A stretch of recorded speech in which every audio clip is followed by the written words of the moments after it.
భారత్ మాతా key. సభాధ్యక్షులు Bharatiya Janata party జిల్లా అధ్యక్షులు పరమేశ్వరరావు గారికి, రాష్ట్ర అధ్యక్షులు పివిఎన్ మాధవ్ గారికి, సీనియర్ నాయకులు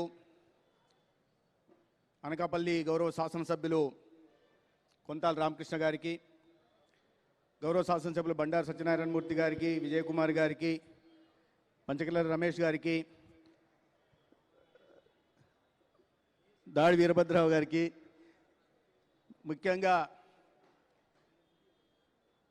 మా ప్రాంతవాసి ఇక్కడికి వచ్చి మీ అందరి ఆశీర్వాదంతో పార్లమెంటు సభ్యులుగా ఎన్నికై ఒక ప్రజారంజకంగా తన బాధ్యత నిర్వహిస్తున్న సీఎం రమేష్ గారికి, గౌరవ శాసనసభ్యులు విష్ణుకుమార్ రాజు గారికి, వేదిక మీద ఉన్న ఇతర పెద్దలకి,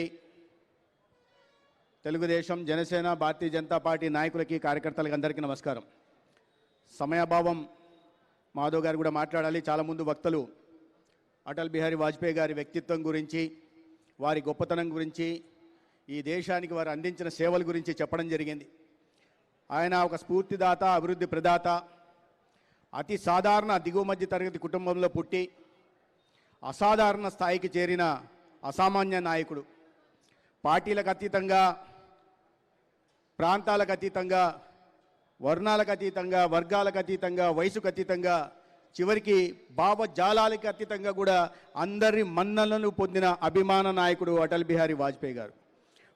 10 సార్లు లోక్సభ సభ్యుడిగా, 2 సార్లు రాజ్యసభ సభ్యుడిగా, 3 సంవత్సరాలు కేంద్ర మంత్రిగా, 3 సార్లు ఈ దేశానికి ప్రధానమంత్రిగా ఉన్నప్పటికీ ఒక్కటంటే ఒక అవినీతి ఆరోపణ లేకుండా, అవినీతి మకిలీ లేకుండా ఒక నిష్కలంక చరిత్ర కలిగిన వాడు అటల్ బిహారీ వాజ్పేయి గారు. ఆయన ప్రధానమంత్రిగా దిగిపోయిన తర్వాత ఆయన వెంట తీసుకెళ్లడానికి సామాను కొన్ని పెట్టెల సామాను మాత్రమే ఉంది, కానీ ఆస్తులు లేవు, కుటుంబ సభ్యులకు దోచి పెట్టడం లేదు.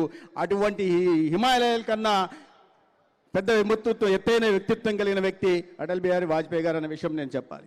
కొన్ని సంవత్సరాల పాటు, దాదాపు ఆయన 70 సంవత్సరాల రాజకీయ జీవితంలో 60 సంవత్సరాల పాటు ప్రతిపక్షంలోనే ఉంటూ, ఆనాడు జనసంఘలో కానీ, దాని తర్వాత భారతీయ జనతా పార్టీని స్థాపించిన తర్వాత కానీ అనేక ప్రతికూలతల మధ్య, ఒడిదొడుకుల మధ్య, అడ్డంకుల మధ్య పని చేసుకుంటూ పార్టీని పెంచుతూ ఇవాళ 3 సార్లు ఆయన ప్రధానమంత్రిగా చేయడం కాకుండా ఇవాళ భారతీయ జనతా పార్టీ అప్రతిహతంగా ఎన్డీఏ నాయకత్వం, ఎన్డీఏ 3 సార్లు కేంద్రంలో నరేంద్ర మోడీ గారి ప్రభుత్వం ఏర్పాటు కావడానికి, 16 రాష్ట్రాల్లో భారతీయ జనతా పార్టీ సొంతంగా ప్రభుత్వం ఏర్పాటు చేసుకోవడానికి, 21 రాష్ట్రాల్లో, మిగిలిన 5 రాష్ట్రాల్లో కలిపి 21 రాష్ట్రాల్లో ఎన్డీఏ ప్రభుత్వాలు ఏర్పాటు కావడానికి పునాది వేసిన నాయకుడు ఎవరంటే అటల్ బిహారీ వాజ్పేయి గారని. ఒక రెవల్యూషనరీ కనెక్షన్ చేశారు ఆయన. కనెక్టివిటీ రెవల్యూషన్ తీసుకొచ్చారు. రూరల్ రోడ్స్ కానీ, హైవేస్ కానీ, పోర్ట్ కనెక్టివిటీ కానీ, ఎయిర్పోర్ట్ కనెక్టివిటీ కానీ, టెలికాం కనెక్టివిటీ కానీ, చివరికి పొలిటికల్ కనెక్టివిటీ చేసిన మహానాయకుడు. ఆనాడు సంకీర్ణ ప్రభుత్వాన్ని నడుపుతూ అనేక పార్టీలను కలుపుకొని ఆయన, అందుకని అజాత శత్రువు అంటారు. మన రాష్ట్రంలో చంద్రబాబు నాయుడు గారి నాయకత్వంలో తెలుగుదేశం పార్టీ, మన పక్క రాష్ట్రంలో తమిళనాడులో డిఎంకే పార్టీ, ఇటుపక్క కర్ణాటకలో జేడీయూ పార్టీ, ఆ పైన మహారాష్ట్రలో శివసేన పార్టీ, ఇటుపక్క ఒరిస్సాలో బిజీ జనతాదళ్ పార్టీ, అటుపక్క అకాలీదళ్ పార్టీ, ఆ పైన నేషనల్ కాన్ఫరెన్స్ పార్టీ, బీహార్లో సమతా పార్టీ, వెస్ట్ బెంగాల్లో మమతా పార్టీ, అస్సాం గణపరిషత్ పార్టీ, ఇన్ని రకాల పార్టీలను కలిపి 5 సంవత్సరాలు, మొత్తం 6.5 సంవత్సరాల పాటు అద్భుతంగా పాలించి ఒక ప్రజారంజకమైన, పారదర్శకమైన పాలన అందించి ఈ దేశాన్ని అభివృద్ధి పదంలో ముందుకు తీసుకెళ్లి అణు పరీక్షలు కూడా నిర్వహించి, పోఖ్రాన్ అణు పరీక్షలు నిర్వహించి మన పక్క దేశంలో పాకిస్తాన్కి కార్గిల్ యుద్ధంలో గుణపాఠం చేసి ప్రపంచానికి భారతదేశం భద్రత గురించి, సమైక్యత గురించి, సార్వభౌమత గురించి, సమగ్రత గురించి ఎవరైనా అశ్వదృష్టితో చూస్తే వారికి ఇదే భాషలో సమాధానం చెప్తాను అనే స్పష్టమైన సంకేతాన్ని కూడా పంపించిన మహానాయకుడు. ఆనాడు పాకిస్తాన్కి చెప్పారు ఆయన, అయ్యా పొరుగు దేశం, మన ఇద్దరం శాంతి ఇదిగా ఉండాలా, ఒకే దేశంలో ఉన్నాం, ఒకే దేశంలో పుట్టాం, తర్వాత విడిపోయాం, ఎందుకు మన మధ్య శాంతియుతంగా ఉందాం, అభివృద్ధి పదంలో సాగుదాం, మనం కూడా అభివృద్ధి చెందిన దేశాలుగా మారుదామని చెప్పి లాహోర్ బస్సు యాత్ర చేసి స్నేహస్తం చాస్తే ఆ రోగ్ నేషన్కి అర్థం కాలేదు. దాని తర్వాత పరిణామాలు ఏం జరిగాయో మీకు తెలుసు. ఇవాళ అటువంటి అద్భుతమైన పాలన జరిగించిన వాడు అటల్ బిహారీ వాజ్పేయి నాయకుడు అనేవాడు కాలంకి అనుగుణంగా కనుమరుగైపోయేవాడు నాయకుడు నిజమైన నాయకుడు కాదు. కొన్ని తరాల పాటు ప్రజల గుండెల్లో నిలిచిపోయేవాడు నిజమైన నాయకుడు అవుతాడు. కొన్ని తరాలు తన మార్గంలో నడిపించగలిగిన వాడు ఆదర్శవంతమైన నాయకుడు అవుతాడు. అటువంటి నాయకత్వ లక్షణాలు కలిగిన నాయకుడు అటల్ బిహారీ వాజ్పేయి గారు. ఆనాడు ప్రధానమంత్రి గ్రామ సడక్ యోజన తీసుకొచ్చిన, లేదా గ్రామాల్లో ఉపాధి పనుల కోసం పనికహార పథకం కానీ, సంపూర్ణ రోజ్గార్ యోజన పథకం కానీ తీసుకొచ్చిన, లేదా ప్రతి గ్రామానికి రహదారి సౌకర్యం కల్పించడం కోసం ప్రధానమంత్రి సడక్ యోజన కార్యక్రమాన్ని తీసుకొచ్చిన, ఇప్పుడే భక్తులు అన్నట్టు చెప్పినట్టుగా మన ముందు కనిపిస్తున్న హైవేల నిర్మాణానికి, 4 లైన్ల హైవేల నిర్మాణానికి పునాదిని వేసిన అటల్ బిహారీ వాజ్పేయి గారు సమయంలో జరిగిందన్న విషయాన్ని మనం చూడాలి. సర్వశిక్ష అభియాన్ అయినా, నేషనల్ రూరల్ హెల్త్ మిషన్ ప్రారంభం చేసిన ఆయన సమయంలో కేవలం ఢిల్లీకి మాత్రమే పరిమితమైన All India Institute of Medical సైన్సెస్ని ఆనాడు 7 రాష్ట్రాలకు విస్తరిస్తే ఇవాళ ప్రధానమంత్రిగా ఉంటున్న నరేంద్ర మోడీ గారు 23 రాష్ట్రాల్లోనే ఎయిమ్స్ని పెట్టడం జరిగింది.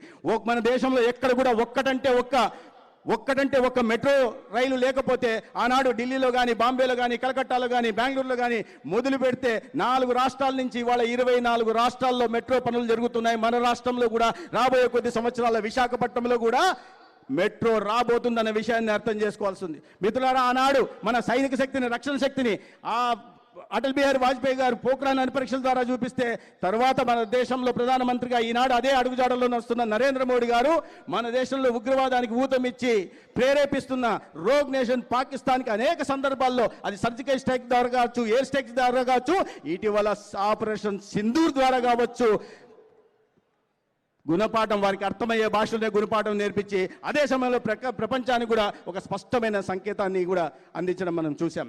ఇవాళ ఆనాడు తీసుకొచ్చిన అనేక అభివృద్ధి కార్యక్రమాలను ఇవాళ ముందుకు తీసుకెళ్తున్నారు.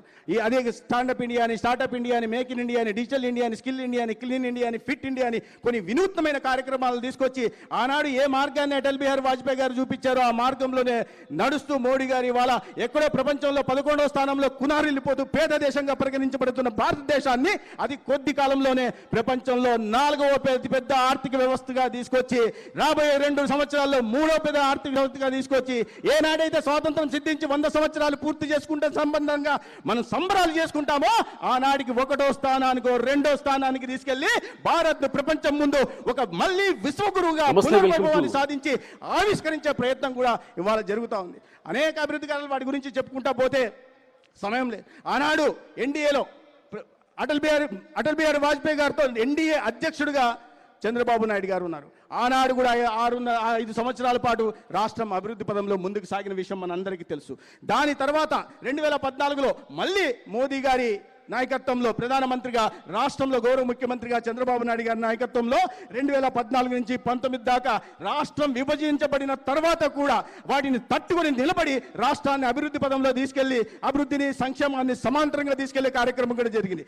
5 సంవత్సరాల పాటు విధ్వంస పాలన కారణంగా మనం అంధకారంలోకి నెట్టివేయబడ్డాం, అవినీతి కూపంలోకి నెట్టివేయబడ్డాం. మళ్ళీ ఆ పరిస్థితులు మీ అందరి ఆశీర్వాదం కారణంగా ఇవాళ రాష్ట్రంలో చంద్రబాబు నాయుడు గారి నాయకత్వంలో, పవన్ కళ్యాణ్ గారి నేతృత్వంలో, మన నరేంద్ర మోడీ గారి సహకారంతో మళ్ళీ కూటమి ప్రభుత్వం వచ్చిన తర్వాత అనేక రకాల మార్పులు వచ్చిన విషయం మనకు తెలుసు. చాలా మంది పెద్దలు మాట్లాడారు. నేను డేటా సెంటర్ గురించి మాట్లాడదలుచుకోలే, కాగ్నిజెంట్ గురించి మాట్లాడదలుచుకోలే, క్వాంటమ్ కంప్యూటింగ్ గురించి మాట్లాడదలుచుకోలే, రాయలసీమ ప్రాంతంలో ఎకనామిక్ కార్డర్ల కారణంగా వస్తున్న పెట్టుబడుల గురించి మాట్లాడడానికి తెలుసుకోలే. ప్రధానమంత్రి గారు ఇటీవల ఈ సంవత్సరంలోనే వచ్చి ఒకే రోజు 2,10,000 కోట్లకి అభివృద్ధి కార్యక్రమాలకు విశాఖపట్నం కేంద్రంగా కార్యక్రమానికి శ్రీకారం చుట్టిన విషయం గురించి మాట్లాడదలుచుకోలేదు.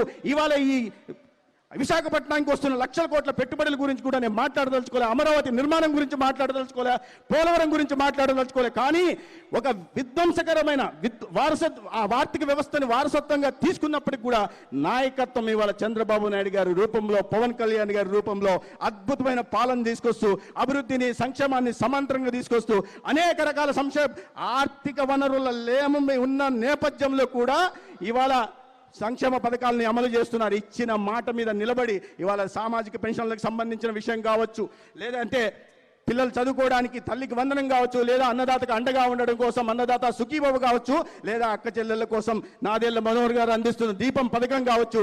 అన్నిటికన్నా ఇవాళ అక్క చెల్లెలు చాలా మంది ఉన్నారు. శ్రీ శక్తి కావచ్చు. నేను ఒక ఆసుపత్రికి ఏ రకమైన మార్పు తీసుకొచ్చిందన్న విషయాన్ని చెప్పబోతున్నా.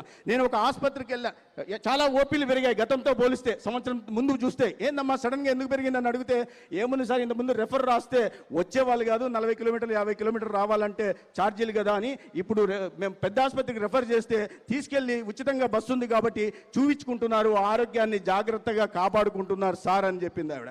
మరి మీరెంత ఏందమ్మా మీరెంత ఎలా అంటే మాకు కూడా చాలా బాగుంది సార్, ఇప్పుడు డ్యూటీకి టైంకి వస్తున్నాం సార్ అని. ఆ పక్కన ఉన్న ఒక ఆవిడ చెప్పింది, సార్ ఇంకోటి కూడా మంచి జరిగింది సార్, ఏంటంటే సార్ నాకు మా అమ్మ అంటే చాలా ఇష్టం సార్, నేనేమో అనకాపల్లిలో ఉంటా, మా అమ్మ ఏమో రాజమండ్రిలో ఉంటుంది, ఎప్పుడో పోయి చూసి వచ్చేదాన్ని 3 నెలలకు ఒకసారి ఛార్జీలు కాబట్టి ఇప్పుడు వారానికి ఒకసారి పోయి అమ్మగారిని చూసుకొస్తున్నా సార్ అని చెప్పింది. అత్తగారిని ఎప్పుడో అప్పుడు చూసేవాళ్ళు, ఇప్పుడు అప్పుడప్పుడు పోయి చూసి వస్తున్నారు. ఇంకా చెప్పాలంటే ఒప్పుకోరు అక్క చెల్లెలు ఉన్నారు, కానీ ఆడపడుచుతో తోడికోడలతో గొడవపడాలంటే గతంలో ఫోన్లో గొడవపడాల్సిన పరిస్థితి వచ్చేది. ఇవాళ నేరుగా బస్సు ఎక్కి వెళ్ళి గొడవపడి మళ్ళీ ఇంటికి వచ్చేస్తున్నారు. ఎక్కువ మాట్లాడితే మార్నింగ్ మెరుపుకలను అనకాపల్లిలో చూసి, మధ్యాహ్నం మేఘ సందేశం విశాఖపట్నం చూసి, సాయంత్రం కార్తీక దీపం విజయనగరం చూడడానికి కూడా సౌలభ్యం కలిగింది. నేను నవ్వించడం కోసం చెప్పట్ల, ఆర్థిక ఈ సమాజంలో ప్రధాన భూమికి వస్తున్న మహిళల్ని దృష్టిలో పెట్టుకొని వారి సాధికారత కోసం పెద్దపీట వేస్తూ ఇవాళ చంద్రబాబు నాయుడు గారు, పవన్ కళ్యాణ్ గారు చేస్తున్న మంచి కార్యక్రమాలకి కేంద్రం నుంచి అద్భుతంగా సహకారం అందుతుంది. అయితే ఈ నేపథ్యంలో పాపం ఈ అభివృద్ధిని, సానుకూల వాతావరణాన్ని జీర్ణించుకోలేక కొంతమంది ఏం చేస్తున్నారో మీకు తెలుసు. ఇటీవల నిన్న చూసాం, ఎక్కడికో పోయారు గవర్నర్ బంగ్లాకి, దేనికి గవర్నర్ లోక్ భవన్కి వెళ్ళారు. దేనికి పోయారంటే ఇవాళ వాళ్ళు 5 సంవత్సరాలు నిర్మించకుండా పునాదుల దగ్గర ఆపేసి భూమి కూడా సేకరించకుండా వదిలేసిన మెడికల్ కాలేజీల నిర్మాణం కోసం 2 సంవత్సరాలు పూర్తి చేయాలనే ఒక సమున్నత లక్ష్యంతో పీపీపీ మోడల్లో నిర్మాణం చేస్తుంటే దాని మీద అసత్య ప్రచారం చేస్తున్న ప్రైవేటైజేషన్, పబ్లిక్ ప్రైవేట్ పార్ట్నర్షిప్తో చేయాలని ప్రభుత్వం సంకల్పిస్తే అనేక రాష్ట్రాల్లో జరుగుతుంటే, హైకోర్టు సమర్థిస్తే లేదా పార్లమెంటరీ స్టాండింగ్ కమిటీ సమర్థిస్తే, నీతి ఆయోగ్ ఈ పాలసీని తీసుకొస్తే దాని అవగాహన లేకుండా అసత్య ప్రచారాలు చేస్తూ ప్రజల్లోకి తీసుకెళ్తున్నారు. 1 కోటి సంతకాలు చేశారంట. మీ అందరికీ నేను ఒక ప్రశ్న అడిగి ముగిస్తా, నాకు ఒకే ఒక సమాధానం చెప్పండి. ఈ రాష్ట్రంలో 5,30,00,000 జనాభా, దాంట్లో చిన్నపిల్లలు, ముసలి వాళ్ళు వీళ్ళు తీసేస్తే 4 కోట్ల మంది ఉండాలి. ఓటర్లు అంతే మంది ఉన్నారు 18 సంవత్సరాలు నిండిన వాళ్ళు కాబట్టి. మిగతా వాళ్ళకి వీటితో సంబంధం లేదు. 4 కోట్లు లెక్కేసుకుందాం. 4 కోట్లు, 1 కోటి సంతకాలంటే సగటున 1 సంతకం చేసి ఉండాలి. నేను ఇవాళ 5-6 వేల మంది దాకా వచ్చున్నారు ఇక్కడ. అనకాపల్లి ప్రజలను అడుగుతున్నా, మీలో ఎంతమంది ఈ మెడికల్ కాలేజీలకు మద్దతుగా వాళ్ళు చేస్తున్న ఈ ప్రచారం ఏదైతే ఉందో 1 కోటి సంతకాల సంఖ్యలో ఎంతమంది చేతులు ఎత్తారో చేయెత్తాల్సిందిగా నేను చెప్తున్నా. ఎంతమంది సంతకాలు పెట్టారో చేతులు ఎత్తాల్సిందిగా చెప్తున్నా, కోరుతున్నా. ఎవరన్నా ఒక్కరన్నా పెట్టారా, ఒక్కరు పెట్టున్నారని చెప్పినా కూడా దాన్ని పునఃసమీక్షించడానికి సిద్ధంగా ఉన్నాం. అందరూ చేతులు లేవు అంటున్నారు. పెట్టారా? మరి మీరంతా పెట్టకుండా ఇన్ని వేల మంది, సగటున 4 ఒకరు సంతకం పెట్టి ఉండాలనే, ఇంతమంది ఉన్న చోట ఒక్కరు కూడా పెట్టలేదంటే 1 కోటి సంతకాలు ఎవరు పెట్టారు? అసలు పెట్టారా? దాన్ని బట్టి ఎటువంటి విధ్వంసకర మనస్తత్వంలో ఉన్నారో, ఎటువంటి మానసిక స్థితి కలిగిన వాళ్ళు ఇవాళ బాధ్యత రహితంగా, అవగాహన రహితంగా ప్రతిపక్షంలో ఉంటూ ప్రజలను తప్పుదోవ పట్టిస్తున్నారో మీరందరూ గుర్తించాల్సిందిగా, ఒక మంచి పాలన అందిస్తున్న కూటమిని గతంలో ఆశీర్వదించారు, కొన్ని సంవత్సరాల పాటు ఆశీర్వదించాల్సిందిగా నేను మిమ్మల్ని అందరూ కోరుకుంటూ, ఆ ఆశీర్వాదమే అటల్ బిహారీ వాజ్పేయి గారి స్ఫూర్తిని ముందుకు తీసుకెళ్తుంది. ఆ ఆశీర్వాదమే మన ముఖ్యమంత్రి చంద్రబాబు నాయుడు గారు ఆశించిన విధంగా స్వర్ణాంధ్రప్రదేశ్ నిర్మాణానికి దారితీస్తుంది. ఆ ఆశీర్వాదమే మన దేశ ప్రధాని నరేంద్ర మోడీ గారు అనుకుంటున్న విధంగా వికసిత భారత్ నిర్మాణానికి, ప్రపంచంలో అతిపెద్ద ఆర్థిక వ్యవస్థగా నిర్మాణం కావడానికి సౌలభ్యం కలిగిస్తుందని మీ అందరికీ తెలియజేసుకుంటూ, ఇవాళ ఈ కార్యక్రమానికి మాధవ్ గారు, మా రాష్ట్ర అధ్యక్షుడు మాధవ్ గారు తీసుకొస్తున్న వారు అధ్యక్షుడైనప్పటి నుంచి అనేక రకాల కార్యక్రమాలు తీసుకొచ్చారు. సారథ్యం అన్నారు, స్ఫూర్తి అన్నారు, చేరువ అన్నారు, ఇవాళ అటల్ మోదీ సుపరిపాలన యాత్ర అన్నారు.